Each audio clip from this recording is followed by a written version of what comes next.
Hello everybody, it's just Naaman519 here, and welcome to my showcase for Dan Heng. I know it's been a little while since I've done any Honkai Star Bro content, but I decided to skip 1.2. I didn't really have anything 1.2 that I wanted. Blade wasn't really my cup of tea, and Kafka I didn't really care too much for either. While our gameplay did definitely look fun, Dan Heng was around the corner, so I was like, yeah, I'll wait. Might do more content though, since I will be pulling for Fushuan as well, so if I pull her, you'll be seeing some more content then as well. Now, I did manage to pull Dan Heng. I have no dupes and I don't have his light cone either. Getting that up out of the way. I'm gonna show you guys first how did I build Dan Heng, then the team that I'm running, and afterwards we'll be taking him into a Hall of Chaos, Hall of Memory stage, the Lofu one, because I haven't done Memory of Chaos enough yet to get to like stages that are impressive for him to beat, right? Like the first few stages are like pre-level 80 enemies, like that's not that impressive. So let's first take a look at what mine is like. He has a, I'm probably better off checking here, 3.4 thousand attack stat, some good HP, some decent defense, 111 speed, 78 over 167. Which is really good because he gets more crit damage from his kit. Dan Heng, shut up. A little bit of, you know, no additional energy recharge or anything like that. And he has 32.4% imaginary damage. Wait, is that... I don't have a thingy on it, do I? No, I don't. That's just base. I guess that's just base. Oh, no, wait. My apologies. That is from his traces. He gets a bunch of it from the traces here. So I guess that kind of goes on top of the base amount. Now, next up, what am I running on him light cone wise? This is the second best light cone in the game for him. It's sadly enough still on super imposition 3, but I'll be getting it up to 5 in the coming weeks. It is the On the Fall of an Aeon, or Eon, whatever it is. Those words always kind of confuse me in the pronunciation. It is the free 5-star light cone that you get from the Herder shop. So anybody's able to get this. This is his second best light cone. The only one that's better is his own light cone. It is level 80. It can't go further, right? No, okay, there we go. Next up is traces. I have everything maxed out when it comes to the singular ones. I've maxed out the base attack one, which is the most important one to max out. Then I maxed out his talent, which in my opinion is the best one to do next. And then I have these two up next. I kind of want to level them side by side because this one increases the amount of crit damage he gets for each stack, which I'm pretty sure is starting from the 4th hit. 1 stack of Outroar is gained before every hit. Each stack of Outroar increases Dan Heng's crit damage. I will not be going over what he does and how he works. I'll be talking about it a bit during the actual showcase itself. But yeah, his ultimate will give him some stacks. Let's see, yeah, so that's basically what my levels are right now. Now for my relics, I am running 4 sets. So I'm running Wasteland of Banditer Desert, which gives him 10% imaginary damage. Musketeer, which everybody knows. It's a day 1 set. Everybody's used it. Attack increase plus 12%. And then for my 2-piece, I have the new Simulated Universe 7-piece, which means, or set, which means increases their crit rate by 8%, and when their crit rate is above 70% or 70% itself, their basic attack and skill damage is increased by 20%, which is really good because his basic attack is where most of his damage comes from. As you can see, my skill damage is about here. I can get his skill damage to like 55, 60-ish, to like 60%. And then have like over 200% crit damage, but for that piece you need to be above 70%. So hopefully in the future we can get some better luck with the pieces. Now, as for what I actually have on the pieces, attack percentage, speed, and crit damage, 18.7% crit damage, 25.2% crit damage, and 5.5% crit rate. I have gotten really lucky with the crit damage rolls, by the way. 70.4% crit damage. Here we have a 19.4% crit damage, a 20.7 over and a 6.1 crit damage and crit rate. I do have imaginary damage pieces, but they all kind of rolled into garbage.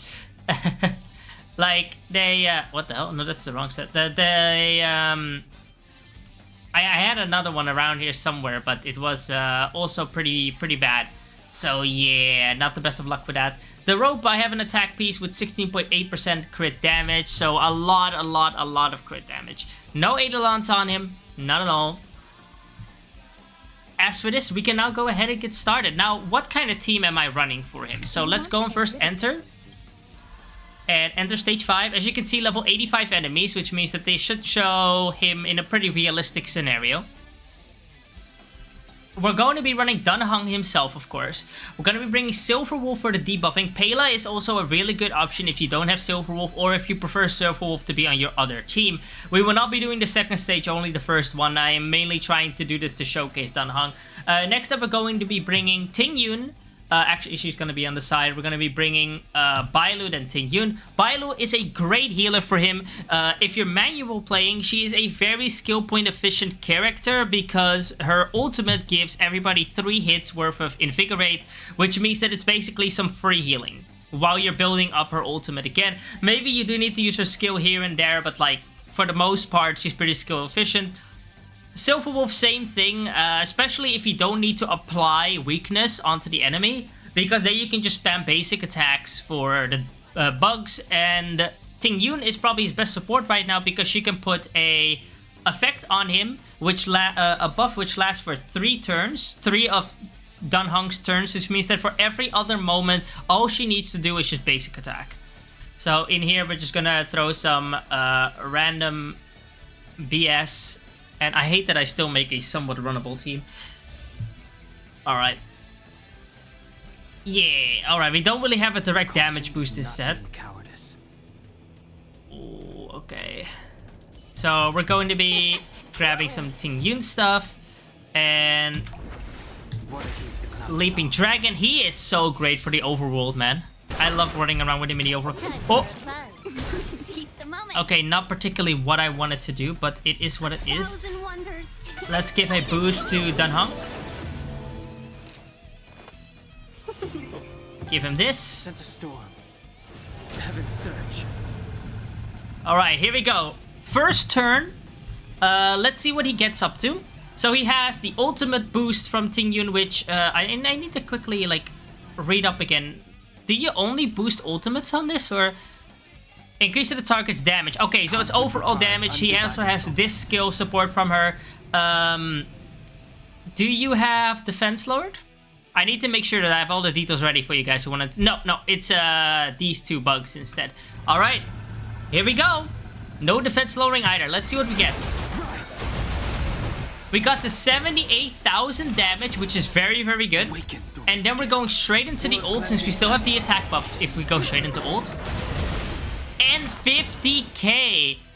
Honestly, Dan Heng is so insanely impressive. He is so stupidly impressive, man. I cannot get over how impressive this guy really is. More enemies. We can normal attack here, attack reduction.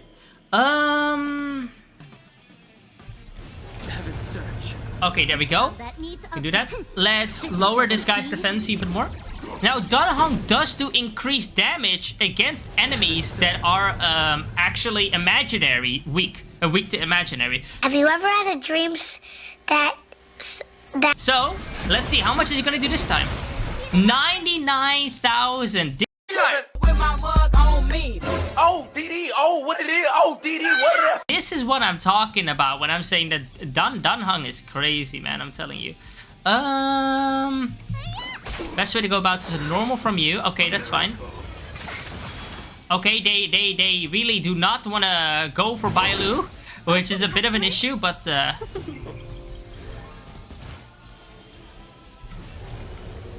oh, he does not go for the max level. It is what it is. 58,000, still a very good amount. Please, let's keep attacking Bailu. Okay. We got lucky here. Bailu can now do her normal. And this is what I mean when I say that Bailu does not need to use her skill too often. As you can see now, Invigorate is just such an insane survivability tool. Even from AoEs, it's so strong. Normal from here. Give that to Dan Heng.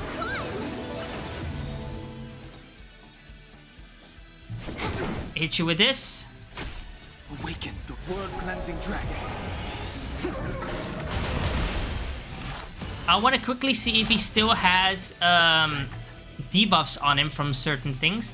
So debuffs on the bug and defense reduction from the ult. All right.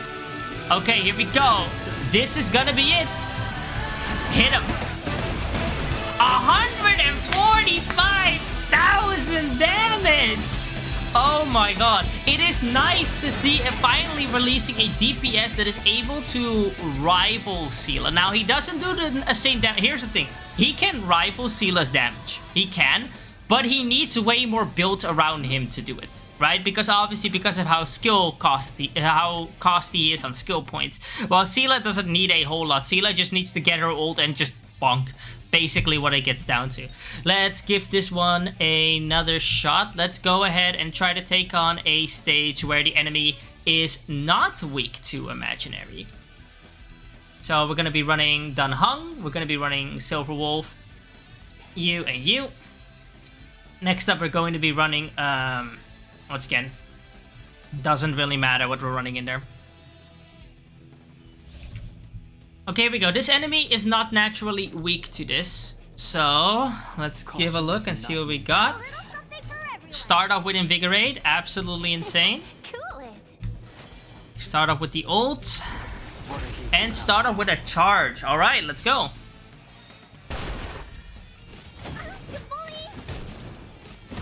As you can see, Invigorate is insane. They are hitting my my characters, but it's not doing anything. Let's normal here. Give that to Dan Heng, please. Close to his ult, but not yet. Okay, here we go. And 83,000, very nice, very nice. Now, I know that it says he's doing AoE, but something we gotta keep in mind here is that even though it does do damage to adjacent enemies, it's only on the final few hits that it does. So most of that damage is all going to a singular target. Let me give you guys the exact number that it is, because I'm sure you guys are wondering how much of that is actually adjacent. 7 hits deals imaginary damage 500% of his attack to a single target enemy. From the 4th hit onward, simultaneously deal damage to the imaginary damage equal to 180% of his damage. So the majority is that 7 hit on one target. It's the last 3 hits that do also a little bit to adjacent, but do keep that in mind. So this character we can use to start building up ults.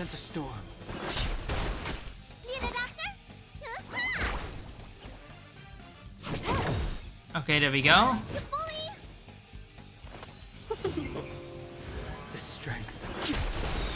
There we go. Okay.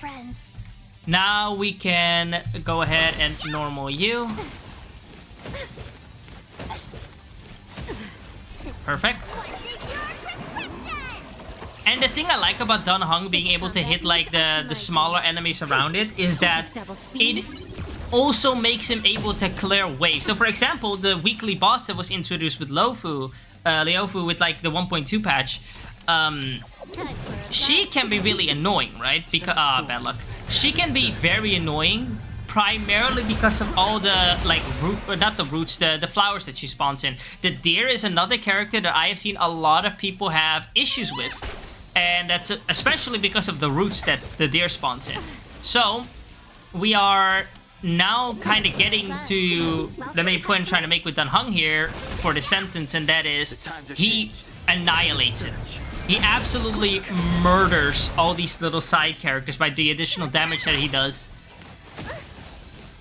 while still being able to focus primary damage on the main target. Imaginary, perfect. Okay. Okay, now we need to start building up skill points again.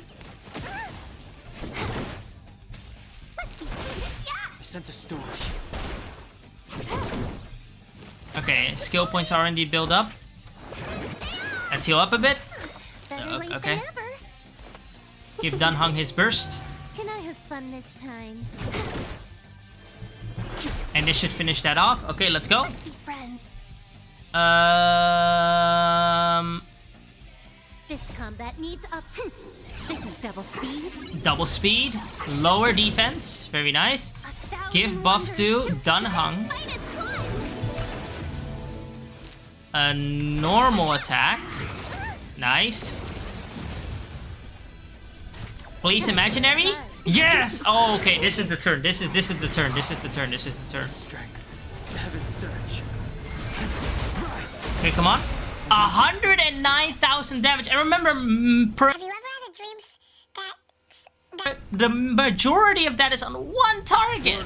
And then his ult right after, because he still has the attack boost. 89,000, chat. I'm telling you, this guy is so insane. And I have still not even maxed him out yet. He still has to get like more like ult traces and all that kind of stuff, bro. Oh, imaginary, perfect. Okay. Okay, okay, okay. Here we go, chat. It's about to go crazy. Only single target.